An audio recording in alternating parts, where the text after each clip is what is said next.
Good morning, dear students. Welcome to all on my YouTube channel of Physics second class. Now, I will start from black body addition. Last वाली class में हमने देखा था कि कोई black body है, कृष्णिका वस्तु है। उस कृष्णिका वस्तु को एक ताप पर रखा। एक ताप T केल्विन पर रखने पर उसमें उस क्वार्टर से, उस कैविटी से एक विकिरण उत्सर्जित हुई और उस उत्सर्जित विकिरण तथा तरंगदैर्घ्य की लैम्ब्डा के बीच में ग्राफ प्लॉट किया गया क्वार्टर को अलग अलग तापों पर रख करके। तो जो ग्राफ आया यानी वर्णक्रमीय ऊर्जा घनत्व, यानी कि उस कैविटी से जो विकिरण उत्सर्जित हुई, उस विकिरण और तरंगदैर्घ्य के बीच में ग्राफ जो है वो यहाँ पर दिखाया गया है कर्व ए। इस कर्व ए में यू लैम्ब्डा और लैम्ब्डा के बीच में ये जो ग्राफ है ये कहलाता है स्पेक्ट्रल एनर्जी डिस्ट्रीब्यूशन, स्पेक्ट्रमी ऊर्जा वितरण ग्राफ कहलाता है। इस ग्राफ जो ए है वो लैम्ब्डा और उत्सर्जित ऊर्जा घनत्व के बीच में है, और जो दूसरा बी ग्राफ है वो आवृत्ति और उत्सर्जित ऊर्जा घनत्व के बीच है।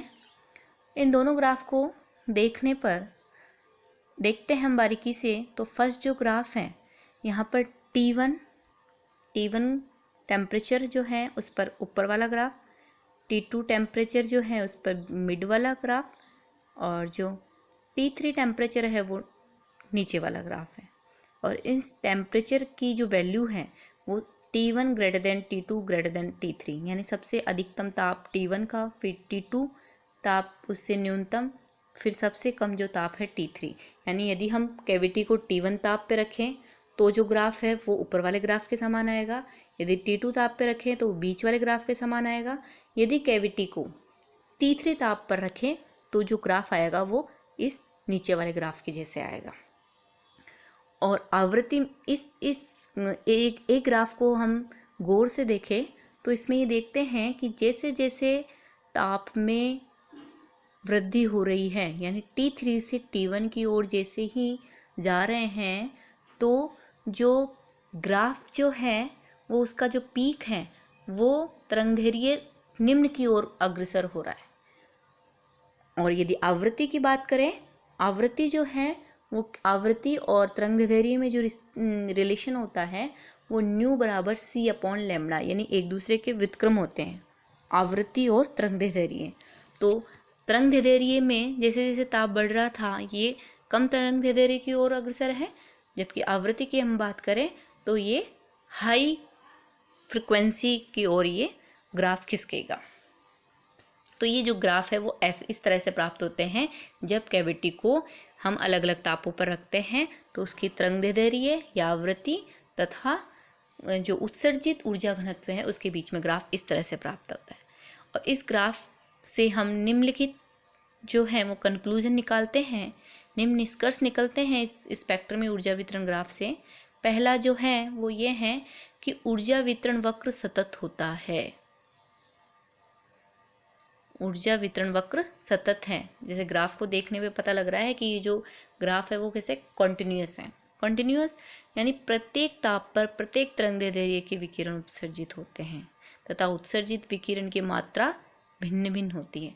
यानी कि ताप T1 पे देखें तो T1 ताप पर जो ग्राफ आ रहा है यानी सबसे ऊपर वाला, इस ग्राफ को हम नीचे से देखें यानी कम लैम्ब्डा से स्टार्ट हुआ, जैसे जैसे लैम्ब्डा का मान बढ़ता जा रहा है वैसे वैसे ये ग्राफ जो है ऊपर की तरफ जा रहा है। यानी कि प्रत्येक एक निश्चित ताप पर प्रत्येक तरंगदैर्घ्य की तरंगें उत्सर्जित होती है और इस उत्सर्जित विकिरण की मात्रा अलग अलग होती है। यानी नीचे कम है, फिर जैसे लैम्ब्डा का मान चेंज हुआ उत्सर्जित विकिरण की मात्रा भी अलग अलग हो गई। तो ये पहली विशेषता हो गई कि ऊर्जा वितरण वक्र सतत होता है और एक निश्चित ताप पर प्रत्येक तरंगदैर्घ्य की तरंगें उत्सर्जित होती हैं। दूसरा निष्कर्ष क्या निकालते हैं कि ताप में वृद्धि करने पर, यानी जैसे कि T3 से T1 ताप की ओर गए। ताप में वृद्धि करने पर जो उत्सर्जित विकिरण की मात्रा है उसमें भी वृद्धि होती है। जिसे ग्राफ से दिख रहा है कि जो T3 ताप है उसका जो अधिकतम उत्सर्जित मात्रा है वो सबसे नीचे वाली है, उससे हायर T2 वाली उसके हायर उत्सर्जित मात्रा है। और जैसे जैसे ताप में वृद्धि हुई यानी T1 ताप सबसे अधिक ताप है तो उससे उत्सर्जित उस ताप पर उत्सर्जित विकिरण की मात्रा सबसे हाईएस्ट है। यानी ताप में वृद्धि करने पर उत्सर्जित विकिरण की मात्रा में भी वृद्धि होती है। ये सेकंड कंक्लूजन निकला। थर्ड कंक्लूजन क्या है कि निश्चित ताप पर तरंगदैर्घ्य में वृद्धि होने पर उत्सर्जित विकिरण की मात्रा में भी वृद्धि होती है। यानी एक निश्चित तरंगदैर्घ्य लैम्डा पर उत्सर्जित विकिरण की मात्रा ई लैम्डा एम अधिकतम होती है, फिर ई लैम्डा का मान घटता रहता है। यानी हम ये कह सकते हैं, पहला तो ऊर्जा वितरण वक्र सतत होता है, दूसरा हम ये कहते हैं कि ताप में वृद्धि होने पर उत्सर्जित विकिरण की मात्रा में भी वृद्धि होती है। तीसरा हम ये कहते हैं कि जो एक वक्र को ले लें यानी T1 ताप पर एक निश्चित ताप पर एक वक्र को लेते हैं कि लैम्डा में वृद्धि के साथ साथ उत्सर्जित विकिरण की मात्रा में भी वृद्धि होती है और एक निश्चित लैम्डा पर इस उत्सर्जित विकिरण की मात्रा अधिकतम हो जाती है। फिर ई लैम्डा जैसे लैम्डा है और इसके रेस्पेक्ट में जो उत्सर्जित विकिरण है वो ई लैम्डा एम शो करें उसको, तो ई लैम्डा एम हो गया T1 ताप वाला जो ग्राफ है उसका जो अधिकतम बिंदु है उस पर ऊर्जा का मान हम यदि ई लैम्डा एम कहें और फिर लैम्डा का मान फिर बढ़ने पर जो उत्सर्जित विकिरण की मात्रा है वो डिक्रीज होती रहती है। तो इस तरह से और इस ई लैम्डा एम अधिकतम उत्सर्जित विकिरण के सापेक्ष जो तरंगदैर्घ्य है उसको लैम्डा एम से डिनोट करते हैं। तो लैम्डा का मान बढ़ने पर ई लैम्डा का मान बढ़ता है और एक लैम्डा की एक फिक्स वैल्यू पर अधिकतम होकर के फिर घटने लगता है। ये तीसरा हो गया। फोर्थ क्या है कि ताप वृद्धि के साथ अधिकतम उत्सर्जित विकिरण के संगत तरंगदैर्घ्य निम्न तरंगदैर्घ्य की ओर खिसकता है। यानी कि जैसे कि इस ग्राफ से शो हो रहा है कि जैसे जैसे ताप में वृद्धि हो रही है, जैसे हम फर्स्ट ग्राफ को लें लैम्डा और यू लैम्डा के बीच में जो ग्राफ है यानी ताप सबसे अधिक है T1 ताप और सबसे निम्न ताप है T3 ताप से T1 ताप के कर्व को हम देखें तो जो अधिकतम वक्र की जो अधिकतम बिंदु है वो कम लैम्डा की ओर खिसक रही है, विस्थापित हो रही है। यानी हम कह सकते हैं कि जो लैम्डा है वो T के इन्वर्सली प्रोपोर्शनल है। अधिकतम लैम्डा न्यूनतम लैम्डा की ओर खिसक रहा है जैसे जैसे ताप बढ़ रहा है।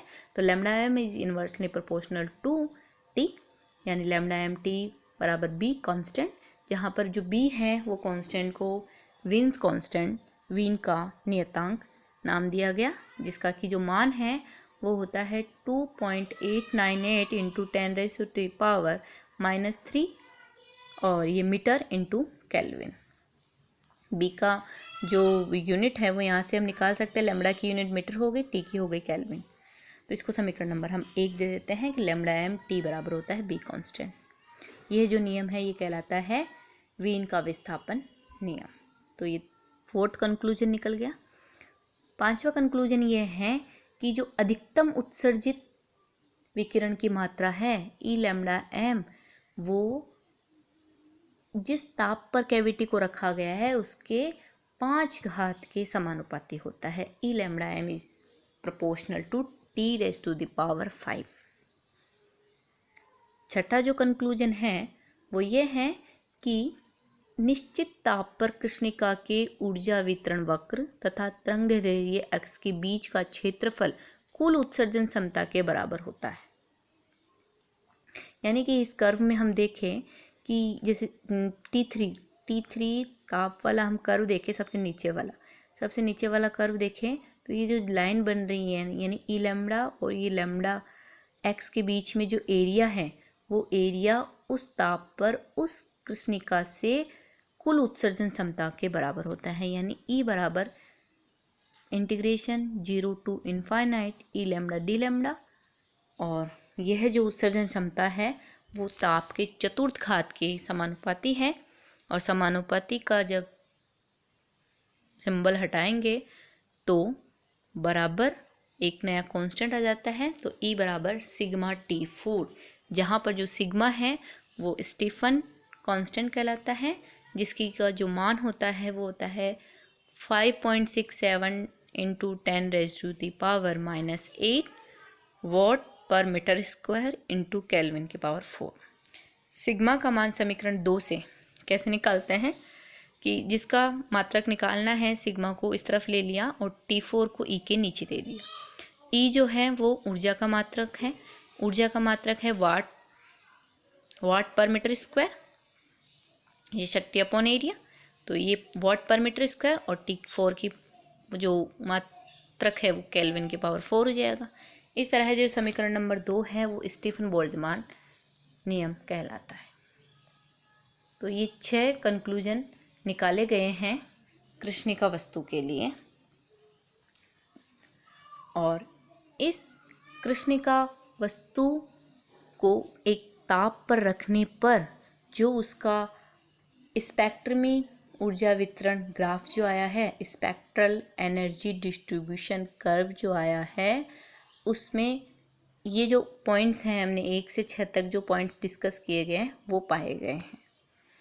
अब इन पॉइंट्स को हम क्लासिकल मैकेनिक्स के द्वारा देखेंगे कि क्लासिकल थ्योरी से इन कृष्णिका वस्तु को किस तरह से समझाया गया, और क्या ये क्लासिकल थ्योरी इस black body radiation emission spectrum है उसको पूर्णतः समझा पाई, और यदि नहीं समझा पाई तो उसमें क्या फेलियर्स रहे वो हम देखते हैं।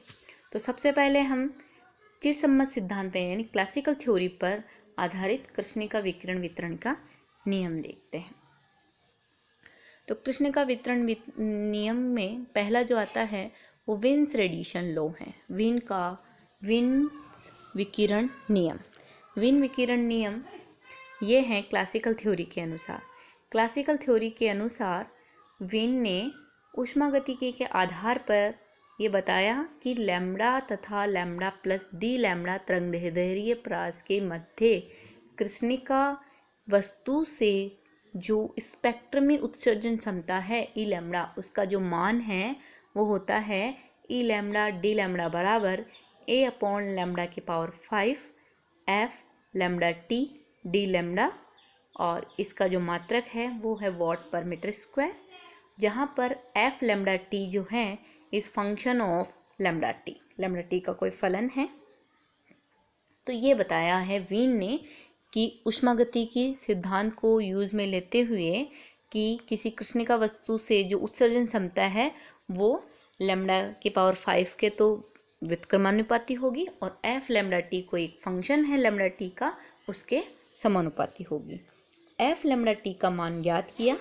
ज्ञात करने के लिए एफ लैम्ब्डा टी का मान ज्ञात करने के लिए वीन ने कृष्णिका के वितरण वक्र तथा मैक्सवेल के ऊर्जा वितरण वक्र की तुलना की, जिससे कि एफ लैम्ब्डा टी का जो मान है वो आया है e⁻⁻a अपॉन लैम्ब्डा टी। तो यहाँ पर जो कृष्णिका वस्तु से वीन की ऊष्मागतिकी के आधार पर ई लैम्ब्डा डी लैम्ब्डा का जो मान है वो हुआ है a अपॉन लैम्ब्डा की पावर 5, एफ लैम्ब्डा टी की मान रख दिया जिसका मान है e⁻⁻a upon lambda T D lambda. यानी हम कह सकते हैं कि यदि लैम्ब्डा 5 को इधर लेके जाए तो ई लैम्ब्डा की पावर 5 बराबर कांस्टेंट आ गया। ये है वीन का विकिरण नियम।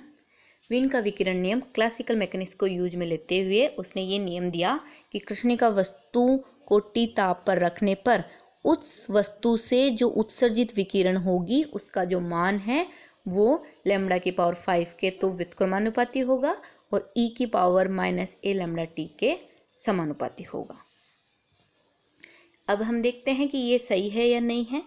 इसमें हम यदि लैम्ब्डा इस वीन विकिरण नियम से देखने पर कर्व जो आया वो इस तरह से है कि वीन विकिरण नियम की यहाँ पर हम पहले लो वेवलेंथ पे देखें, यानी लैम्ब्डा के कम मान पे, यानी इस कैविटी से उत्सर्जित होने वाली ऊर्जा घनत्व तथा लैम्ब्डा के बीच में ग्राफ प्लॉट करें तो वो इस तरह से आया है। इसमें यदि हम निम्न तरंगदैर्ध्य की बात करें, निम्न तरंगदैर्ध्य पर बात करें तो निम्न तरंगदैर्ध्य पर जो ई लेमड़ा डी लेमड़ा का मान है वो देखिए यहाँ पर देखने से एक है एक्सपोनेंशियल पार्ट और एक है लेमड़ा की पावर 5 पार्ट। कम तरंगदैर्ध्य पर यानी लेमड़ा के कम मान के लिए लेमड़ा का कम मान होगा तो ई की पावर में जो -a/λt है ये नेग्लिजिबल होगा और ये लेमड़ा के 5 जो है वो डोमिनेट करेगा। लेमड़ा के जैसे जैसे मान लेमड़ा का मान अधिकतम लेमड़ा की पावर 5 है तो जो यहाँ पर जो कर्व आएगा लो तरंगदैर्ध्य जो लो वेवलेंथ है उस पर उत्सर्जित विकिरण का मान बढ़ता जाएगा। बढ़ने पर एक अधिकतम वैल्यू आ जाएगी उत्सर्जित विकिरण की टी केल्विन पर। इसका पीक आ गया लेमड़ा का मान बढ़ाने पर। अब लेमड़ा की वैल्यू और बढ़ाने पर लेमड़ा की वैल्यू और बढ़ाएंगे तो लेमड़ा की पावर 5 का मान बढ़ाने पर ई लेमड़ा का मान डिक्रीज होता जाता है लेकिन ई की पावर -a/λt ये डोमिनेट करने लग जाता है। यानी कि इसकी वजह से यहाँ पर जो ग्राफ है एक तो डॉटेड लाइन में दे रखा है, एक डार्क लाइन में दे रखा है। डार्क लाइन में है ये जो प्रैक्टिकल ग्राफ है और वीन के द्वारा पाया गया ग्राफ इससे थोड़ा सा अलग आता है यानी नीचे की ओर आता है। तो हम ये कह सकते हैं कि हायर वेवलेंथ पर जो वीन का रेडिएशन नियम है वो इस कृष्णिका वस्तु के जो प्रायोगिक वक्र आया है उसके समान नहीं है, जबकि लो वेवलेंथ पर ये इसके समान पाया गया है।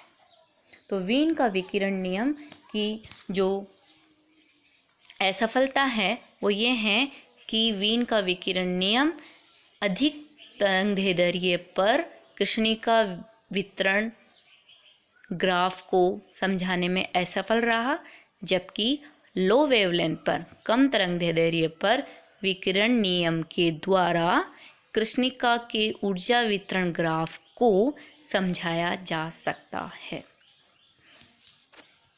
और वीन का विकिरण नियम जो है वो विकिरण के उत्सर्जन और अवशोषण की स्वैच्छिक अवधारणाओं पर आधारित है।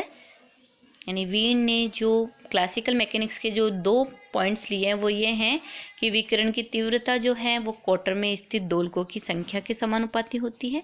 दूसरी ये है दोलकों द्वारा उत्सर्जित विकिरणों की आवृत्ति जो है वो दोलकों की गतिज ऊर्जा के समानुपाती होती है। तो ये जो वीन का रेडिएशन लो है ये हायर वेवलेंथ पर कृष्णिका के वितरण वक्र को समझाने में असफल रहा। तो इस तरह से चिरसिम्मत सिद्धांत के द्वारा कृष्णिका के वितरण नियम को समझाने में असफलता रही वीन के। अब इस चैनल के नेक्स्ट क्लासेस पढ़ने के लिए इस चैनल को सभी लोग सब्सक्राइब करें, जिससे आपके पास में जो भी नेक्स्ट वीडियो अपलोड किया जाएगा वो आ जाएगा और उसको लाइक एंड शेयर करें और इस लेक्चर को आप ध्यान से सुने तो आपको समझ आएगा। और यदि कोई प्रॉब्लम है तो कमेंट्स बॉक्स में जाकर के कमेंट करिए। नेक्स्ट क्लास हम पढ़ेंगे नेक्स्ट क्लास में।